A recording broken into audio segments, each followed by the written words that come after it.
Friends जदि आपण काहाकू वशीभूत करने चाहती से नारी हूँ बा पुरुष मात्र आपन को तंत्र मंत्र कौन जना नहीं तेबे आज क्षुद्र भिडियो प्रदत्त यही तंत्रोक्त शक्तिशाली वृक्ष को थे चिन्ह नियंतु। यही वृक्ष माध्यम आपण जेकोसी व्यक्ति को सहजरे वश्यता स्वीकार करें। एथिसह यही तंत्रोक्त वृक्षर एभली चमत्कार प्रयोग सब रही जहाँ माध्यम कि आपणकर समस्त इच्छार परिपूर्णता घटिबो, मान सम्मान सामाजिक प्रतिष्ठा मिलिबो, सबुआडे आपन को आदर सम्मान मिलवा सह जदि गृह रे आपन तंत्र बाधा चली थाए, वास्तुदोष चली थाए, कौन सी दुष्ट खल प्रकृतिर लोक आपन को बारंबार हैरान करुथाए, आपनकर गृहर सदस्य मानक मध्य कलह उत्पन्न कराए, से समस्त मध्य अचिरे खंडित होइजिबो।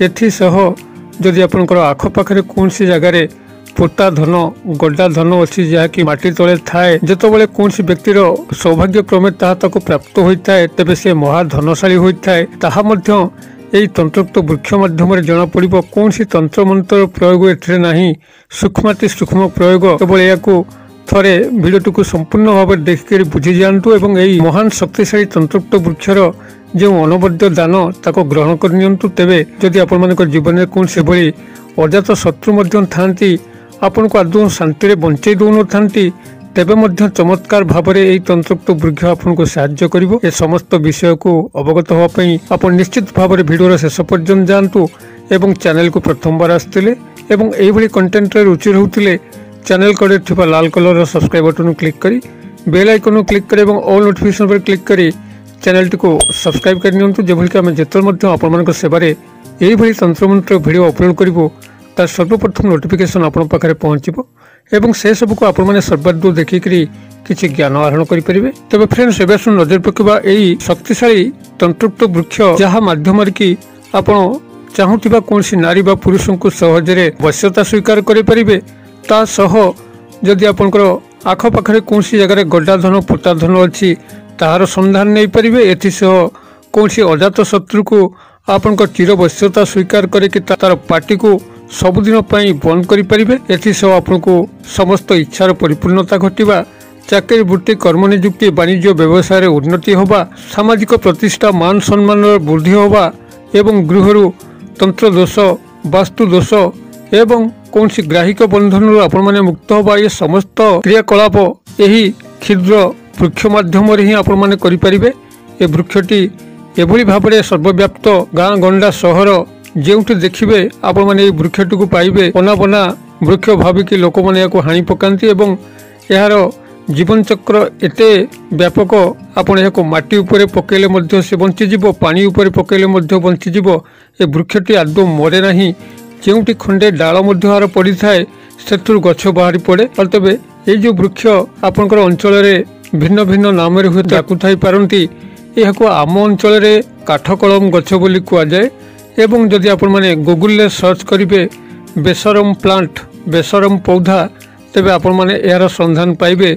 आपण मानक अंचल रे यहाको आउ केउ केउ नाम डाकंती दयाकरी कमेंट बॉक्स रे लिखिले आमर समस्त दर्शक माने जो माने कमेंट सबले पढ़ती से निश्चित भाव में यही वृक्षर अलग अलग ना जानिकरी सेमानकर अंचल रे यहाको ठाब करिकरी यही तंत्रोक्त वृक्षर जो महा उपयोगिता ताको समस्त बुझी पारिबे एवं आवश्यक स्थले प्रयोग करिवे। तेबे यही बेसरम प्लांट हो बा काठकलम गछ हो जदि आपण माने यार कढ़ी आर फूल फुटिया पूर्व प्रथम जो कढ़ी हुए से कढ़ी जदि 50 ग्राम आपण माने संग्रह करचंती जेकोसी शनिवार दिन एवं से कढ़ी को छाईरे सुखेकी ताको चूर्ण कर सारा परे जेकोसी पुनर्बार शनिवार रे जदि आपण कंचा क्षीर से ढालिकी एवं किछि स्वत चंदन गुंड जहाँकि आपणकर पाखापाखि पूजा सामग्री दुकान में मिलिबो सेही स्वत चंदन पाउडर हो किंबा स्वत चंदन काठ को घोरिक लेप बाहर करी हो जेकोसी बाटे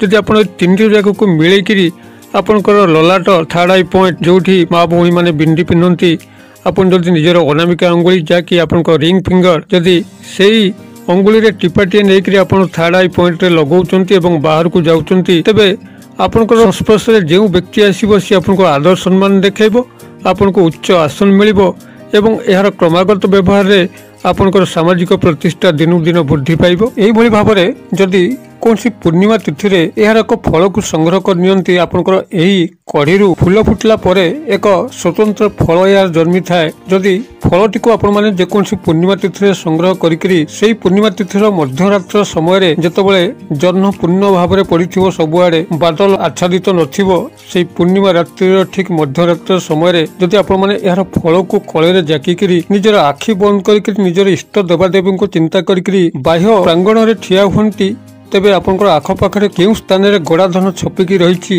ତାହା ଆପଣଙ୍କୁ ଜଣା ପଡ଼ିଯାଇଥାଏ, ଯାହାଦ୍ୱାରା କି ଆପଣମାନେ ବହୁତ ଗଡ଼ାଧନର ସନ୍ଧାନ ପାଇପାରନ୍ତି। ଏବଂ ଏହି ଗଡ଼ାଧନ ଯଦି ଆପଣଙ୍କର ସୌଭାଗ୍ୟକ୍ରମେ ଆପଣଙ୍କୁ ପ୍ରାପ୍ତ ହେବାର ଥାଏ ତାହା ମଧ୍ୟ ଏହି ଉପାୟରେ ଆପଣଙ୍କୁ ପ୍ରାପ୍ତ ହୋଇପାରିବ, ଯାହାଦ୍ୱାରା କି ଆପଣମାନଙ୍କର ସମସ୍ତ ଅଭାବ ଅନାଟନର ଦିଗ ଅଚିରେ ଅପସାରିତ ହେବ। ତେବେ ଗଡ଼ାଧନକୁ ଯଦି ଆପଣମାନେ ଏହି ଉପାୟରେ ପ୍ରାପ୍ତ କରୁଛନ୍ତି, ସବୁଯାକ ଧନକୁ ଆପଣମାନେ ବ୍ୟବହାର ନ କରିକିରି ତା ଦେହରୁ କିଛିକାଂଶରେ ଆପଣ ମନ୍ଦିର ମସଜିଦକୁ ଦାନ କରିବା ଉଚିତ, ଗରିବ ଗୁରୁବାଙ୍କୁ ଦାନ କରିବା ଉଚିତ। ଜନକଲ୍ୟାଣ ଦିଗରେ ଅଳ୍ପ କିଛି ବିନିଯୋଗ କରିକିରି ଅବଶିଷ୍ଟକୁ ଆପଣମାନେ ରଖିପାରନ୍ତି, କାରଣ ଯେହେତୁ ଏ ଗଡ଼ାଧନ କାହାର ନା କାହାର ଧନ, ସବୁଯାକ ଆତ୍ମସାତ କରିବା ସେଭଳି ସଙ୍ଗତ ନୁହେଁ, ଯାହାକି ଆପଣଙ୍କୁ କୌଣସି ହଇରାଣରେ ପକାଇ ପାରେ। ଅତେବେ ଯଦି ଆପଣମାନେ ଏଥିରୁ କିଛି ଗରିବ ଗୁରୁବାଙ୍କୁ ଦାନ କରିକିରି କିଛି ମନ୍ଦିରକୁ ଦାନ କରିକିରି ଅବଶିଷ୍ଟ ଅଳ୍ପ କିଛି ଗ୍ରହଣ କଲେ ତେବେ ଏଥିରେ କୌଣସି ବାଧାବନ୍ଧକ ନାହିଁ, ଆପଣଙ୍କର ବ୍ୟକ୍ତିଗତ କଲ୍ୟାଣ ନିଶ୍ଚିତ ଭାବରେ ହେବ। ତେବେ ଏହାର ଯେଉଁ ଆଉ ସ୍ୱତନ୍ତ୍ର ତନ୍ତ୍ରୋକ୍ତ ପ୍ରୟୋଗ ରହିଛି, କୌଣସି ନାରୀ ବା ପୁରୁଷଙ୍କୁ ବଶୀଭୂତ କରିବା ଏବଂ ଗୃହରୁ ତନ୍ତ୍ରବାଧା ଦୂର କରିବା, ଯଦି କୌଣସି ଅଜାତ ଶତ୍ରୁ ଆପଣମାନଙ୍କ ପିଛା ଲାଗିଛନ୍ତି ସେମାନଙ୍କ ଠାରୁ ମୁକ୍ତି ପାଇବା, ଏହାର ଚମତ୍କାର ପ୍ରୟୋଗକୁ ଏଠି ଜାଣି ରଖନ୍ତୁ। ଯେକୌଣସି ଶନିବାର ଦିନ ଯଦି ଆପଣମାନେ ଏହାର କାଠକୁ କିଛି ସଂଗ୍ରହ କରିକିରି ତାକୁ ଭଲ ଭାବରେ ଅଗ୍ନି ସଂଯୋଗ କରିକିରି ଧୂମ୍ର ପ୍ରସ୍ତୁତ କରିକି ଯଦି ଗୃହ ଭିତରେ ଏହି ଧୂଆଁ ସବୁକୁ ବୁଲେଇ ଦିଅନ୍ତି ଏବଂ ଗୃହର ଚାରିପଟେ ଏହି ଧୂଆଁକୁ ନେଇକି ବୁଲେଇ ଆଣନ୍ତି କୌଣସି ଧୂପ ଶରରେ ରଖିକିରି କିମ୍ବା ଯେକୌଣସି ପଲମରେ ରଖିକିରି, ତେବେ ଗୃହରୁ ଆପଣଙ୍କର ସମସ୍ତ ତନ୍ତ୍ରବାଧା ଦୂର ହେବା ସହ ଭୂତ ପ୍ରେତ ଆଦି ମାନେ ପଳାୟନ କରିଥାନ୍ତି। ଯଦି କୌଣସି ଦୁଷ୍ଟ ଶତ୍ରୁ, ଦୁଷ୍ଟ ଖଳ ପ୍ରକୃତିର ଦୁର୍ଜନ ବ୍ୟକ୍ତି ଆପଣଙ୍କର ଗୃହ ଉପରକୁ ତନ୍ତ୍ରୋକ୍ତ ଶକ୍ତି ପ୍ରୟୋଗ କରିଥାଏ, ସେ ସମସ୍ତ ତନ୍ତ୍ରୋକ୍ତ ଶକ୍ତିର ମଧ୍ୟ ଖଣ୍ଡନ ଘଟିଥାଏ, ଆପଣଙ୍କ ଗୃହରେ ଶାନ୍ତି ବିରାଜମାନ କରିଥାଏ। ଏବଂ ଏହି କୁଚକ୍ର ହେତୁରୁ ଆପଣମାନଙ୍କ ଗୃହରେ ସବୁବେଳେ ବାଦ ବିସମ୍ବାଦ ଲାଗି ରହିବା, ଗୃହରେ ଅଶାନ୍ତି ଲାଗି ରହିବା, କନ୍ଦଳ ଲାଗି ରହିବା, ଅକାଳ ମୃତ୍ୟୁ ଲାଗି ରହିବା, ଏସବୁ ସମସ୍ୟା ମଧ୍ୟ ଦେଖାଇଥାଏ। ତେବେ ଏ ସମସ୍ତ ସମସ୍ୟାକୁ ମଧ୍ୟ ଏହି ଉପାୟରେ ଖଣ୍ଡନ କରାଯାଇପାରେ। କାଠ କଳମ ଗଛର କାଠର ଧୂଆଁରେ ଯଦି ପ୍ରତ୍ୟେକ ଶନିବାରକୁ ଶନିବାର ଦଉଛନ୍ତି ନିଜର ଗୃହ ଭିତରେ ଏବଂ ଚାରିକଡ଼ାକୁ ଏହି ଧୂଆଁକୁ ବୁଲେଇ ଆଣୁଛନ୍ତି, ତେବେ ସମସ୍ତ ଏ ଦିଗରେ ଆପଣମାନେ ସୁନ୍ଦର ସମାଧାନ ପାଇବେ। ଆପଣଙ୍କର ଗୃହଟି ସ୍ୱର୍ଗ ସାଙ୍ଗରେ ସମାନ ହେବ। କୌଣସି ବାଦ ବିସମ୍ବାଦ ସଦସ୍ୟମାନଙ୍କ ଭିତରେ ରହିବ ନାହିଁ, କୌଣସି କଳହ ଉପୁଜିବ ନାହିଁ, କୌଣସି ଶତ୍ରୁ ଯେତେ ଚେଷ୍ଟା କଲା ପରେ ମଧ୍ୟ ଆପଣଙ୍କ ଗୃହକୁ ଆଉ ତନ୍ତ୍ର ବନ୍ଧନ କରିପାରିବ ନାହିଁ। ତେବେ ଏଥିସହ ଯଦି ଆପଣମାନେ ଏହି କାଠକଳମ ଗଛର କଢ଼ିକୁ କିଛି ସଂଗ୍ରହ କରିବେ, ଯେମିତି ପୂର୍ବରୁ ଆପଣ ସଂଗ୍ରହ କରୁଥିଲେ ମାନ ସମ୍ମାନ ପ୍ରତିଷ୍ଠା ଉଦ୍ଦେଶ୍ୟରେ, ସେଭଳି ଶନିବାର ଏହାକୁ ସଂଗ୍ରହ କରିକିରି ଶୁଖେଇକି ତାକୁ ଚୂର୍ଣ୍ଣ କରିକିରି ତା ଦେହରେ ଶ୍ଵେତ ଅରଖ ଗଛ, ଯାହାକି ସବୁଠାରୁ ତନ୍ତ୍ରୋକ୍ତ ଶକ୍ତିଶାଳୀ ବୃକ୍ଷ, ସେହି ଶନିବାର ଦିନ ତାର ଚେରକୁ ସଂଗ୍ରହ କରିକିରି ତାକୁ ମଧ୍ୟ ଶୁଖେଇକିରି ଚୂର୍ଣ୍ଣ କରିକିରି ଏହି ଦୁଇଟି ଯାକ ଚୂର୍ଣ୍ଣକୁ ଯଦି ଆପଣ ଗୋଟିଏ ସାଧା କାଗଜ ଯାହାକି କୌଣସି ଗାର ପଡ଼ିନଥିବ ସେଥିରେ ଆପଣମାନେ ଏହି ଚୂର୍ଣ୍ଣ ଦୁଇଟିକୁ ମିଶାଇକି ରଖିକିରି ଯଦି ପୁରୁଷ ନିଜର ସାର୍ଟ ପ୍ୟାଣ୍ଟ ପକେଟରେ ରଖନ୍ତି କିମ୍ବା ୱାଲେଟରେ ରଖନ୍ତି ଅଥବା ନାରୀ ହୋଇଥିଲେ ଭ୍ୟାନିଟି ବ୍ୟାଗରେ ରଖନ୍ତି, ତେବେ ଆପଣ ଯେକୌଣସି ପୁରୁଷ ବା ନାରୀଙ୍କ ପାଖକୁ ଯେକୌଣସି କାର୍ଯ୍ୟରେ ଯିବେ ସେ ଆପଣଙ୍କର କାର୍ଯ୍ୟକୁ କରି ବସିବେ। ସମ୍ପୂର୍ଣ୍ଣ ବଶ୍ୟତା ସେହି ବ୍ୟକ୍ତି ନାରୀ ବା ପୁରୁଷ ଆପଣଙ୍କର ଗ୍ରହଣ କରିବ, ଯାହାଦ୍ୱାରା କି ସବୁ କ୍ଷେତ୍ରରେ ଆପଣମାନେ ସଫଳତା ପାଇବେ।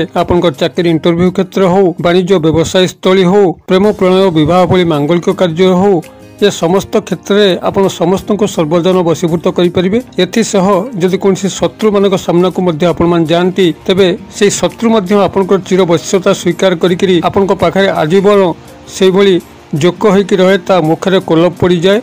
ଏଇଭଳି ଶକ୍ତିଶାଳୀ ତନ୍ତ୍ରୋକ୍ତ ପ୍ରୟୋଗ ଏହି ବେସରମ ଗଛ ବା କାଠକଳମ ଗଛର ଅଛି। ଆପଣଙ୍କର ଆଖପାଖରେ ଏ ଗଛକୁ ସନ୍ଧାନ କରିକିରି ଏହି ମତେ ହିଁ ବ୍ୟବହାର କରନ୍ତୁ ଏବଂ ସର୍ବ ବ୍ୟକ୍ତିଗତ ମଙ୍ଗଳ କାମନା କରନ୍ତୁ। ତେବେ ଭିଡ଼ିଓଟିକୁ ଦେଖି ସାରିଲା ପରେ ସାଙ୍ଗସାଥି ମହଲରେ ଯଥେଷ୍ଟ ମାତ୍ରାରେ ସେୟାର କରିଦିଅନ୍ତୁ, ଯେଭଳିକି ଏହି ସହଜ ସୁଲଭ ବୃକ୍ଷ ଯାହାକି ସର୍ବତ୍ର ବିଦ୍ୟମାନ, ଏହି ଭିଡ଼ିଓଟି ଯେତେବେଳେ ସେମାନଙ୍କ ପାଖରେ ପହଞ୍ଚିବ ଏବଂ ଏହାର ତନ୍ତ୍ରୋକ୍ତ ବ୍ୟବହାର ସେମାନେ କରିକି ଯେତେବେଳେ ଉପକୃତ ହେବେ, ନିଶ୍ଚିତ ଭାବରେ ଆପଣଙ୍କୁ ସର୍ବ ଦେବାଦେବୀମାନଙ୍କର ଗଭୀର କଲ୍ୟାଣ ପ୍ରାପ୍ତ ହେବ। ଭିଡ଼ିଓର କ୍ଷେତ୍ର ପଇସାର ମଧ୍ୟରୁ ମୋତେ ଏଇଟା ବିଦାୟ ଦିଅନ୍ତୁ। ପୁଣି ଆପଣମାନଙ୍କ ସହ ଦେଖା ହେବ ଏଇଭଳି ଏକ ଶିକ୍ଷଣୀୟ ଭିଡ଼ିଓରେ। ସେ ପର୍ଯ୍ୟନ୍ତ ଦର୍ଶକ ବନ୍ଧୁ ଆପଣମାନେ ସମସ୍ତେ ମଙ୍ଗଳମଙ୍କ କୃପାରୁ ଭଲରେ ଥାନ୍ତୁ। ରହୁଛି।